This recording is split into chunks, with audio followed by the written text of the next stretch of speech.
I want to take you into just seeing buyers and follow the chart from here. And look to where buyers and sellers went through their thing. Don't worry about washes and gaps. Just kind of look for where there was a struggle. Maybe the gaps draw your eye. Look for where there was a struggle, all of that stuff. Look for where maybe the chart made a decision. This is a little bit of that creative aspect. This is a little bit, okay, you come to the chart fresh. It's a new day. You're a new person. It's a new market. What happened yesterday, last, doesn't really matter. See, every day you need to look at this chart, and we're here to trade. We're here to trade up. And in order to trade up, this is going to require a creative, unique solution. The lines are just there to kind of help us. So right off the bat, just follow it down and maybe see where things broke, see where buyers stuck, see where buyers swapped, sellers swapped, maybe see swings. June 14.8. Okay, now you guys, you let this soak for a minute. I'm going to mark this chart with what I see. All right? So don't worry if I'm muted, because I'm muted. I'm going to mark this chart after just looking at it. I'm just looking at it. I'm going to mark this chart with what I see. And this isn't a bad exercise for you guys to do because it's creative.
All right, everybody get how I framed that up?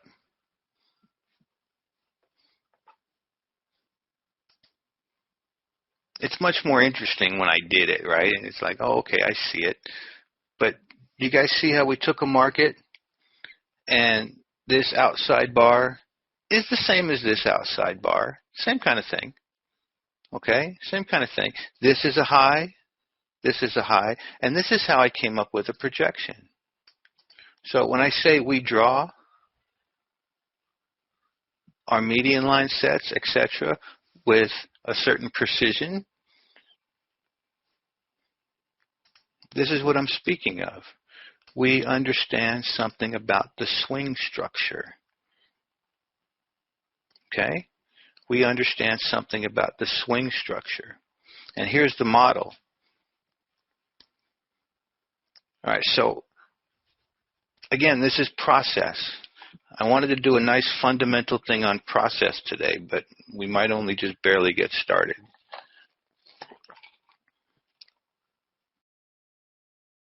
And we can even use, swings as we get here and approaching this. Now, this might not lift from here. It might. I don't know. But you can see how a trade decision can be made. This might just be, a type 2 and roll. It's quite possible. But when you come to the market, at least you want to be able to. See, when I looked at this market, it looked like this is where everything started. As Grace mentioned, there was this big wash. There's its brother over here. But it looks like this is where everything made its decision. Right there. It looks like this is where it broke and said, we are just going down. But when you get to look at the whole picture, if you have to, just grab a box. And what I want you to see is the actual sellers making a new low. The actual sellers hitting it. Actual sellers. Actual sellers. They stretch it a little bit, but they're making higher lows.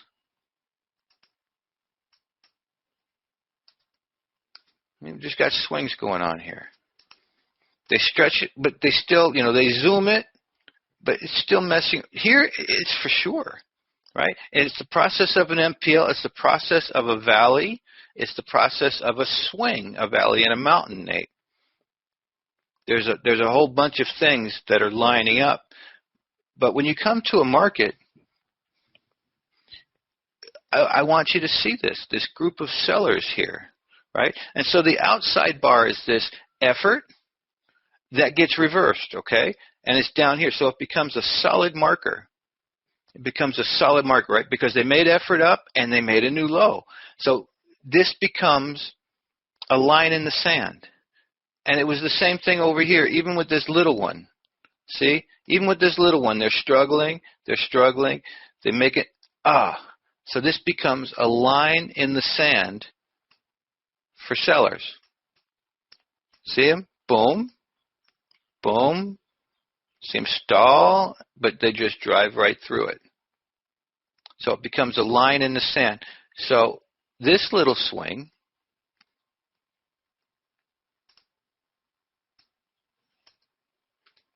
is the same as this. It's just in a smaller version. And so we can use it for entries, so on and so forth. Now, might this just keep rolling? Yes, there's a bigger swing rolling here on the way down. Might it? Sure. But this is still my line in the sand. And this is like where they've absolutely decided.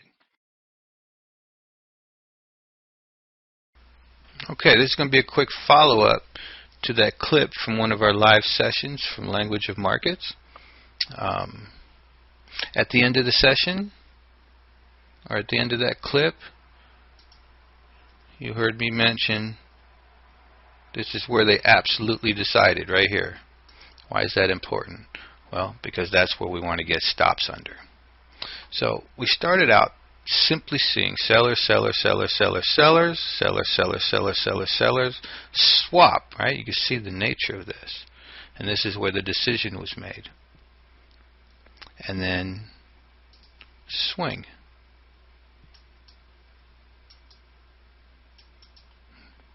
And then you saw me use these minor swings in the same way as a confirmation. But as we see, trading can get messy. It didn't confirm anything, and that happens quite often. I'll still use that for confirmation.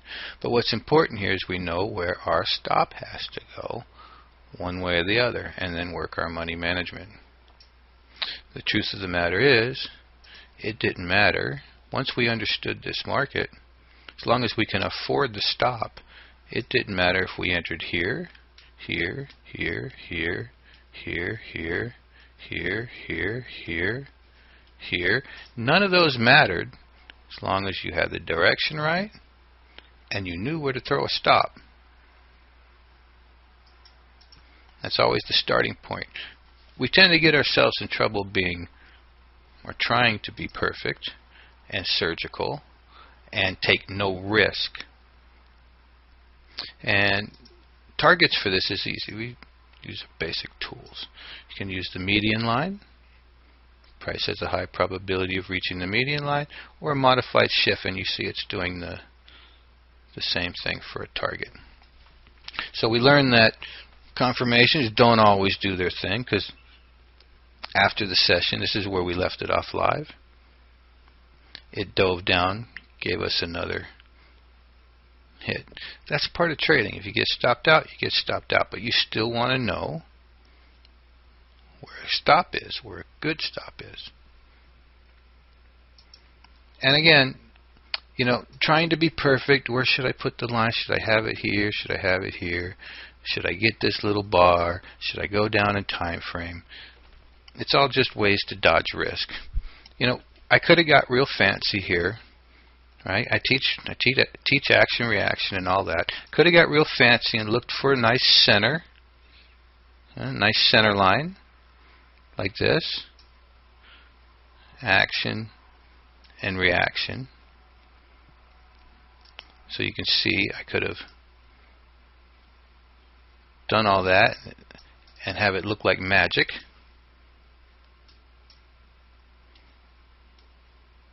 And all these are good tools to learn and know about,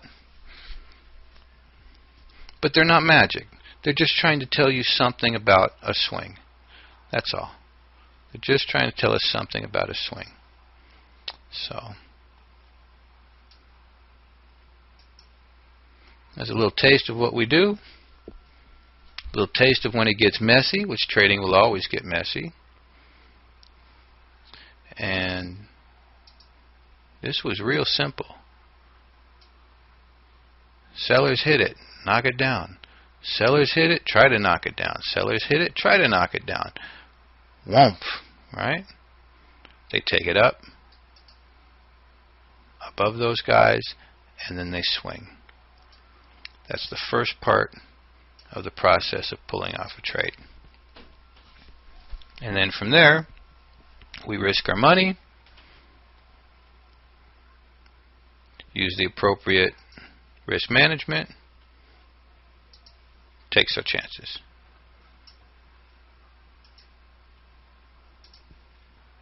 And so one of the points I was trying to get across in the session was trading isn't about memorizing setups and then just going from there. It's about looking, right? We need to learn the patterns. We need to learn the language of price so we can see the story that price is telling. It's not about memorizing and thinking this thing has a probability. Good luck with your probabilities. This is a moving, changing thing. Trading is about, we want to learn the language, and then we want to do what's appropriate when we see it, right? This was nice and simple. It's not a memorized setup. It's not a statistic. Sellers got beat. This is where they got beat. This is where they wouldn't go any further. Boom. And so trading can be that simple. We have to do some work to learn a little bit about the swings in the language. But it's not just a pattern recognition thing.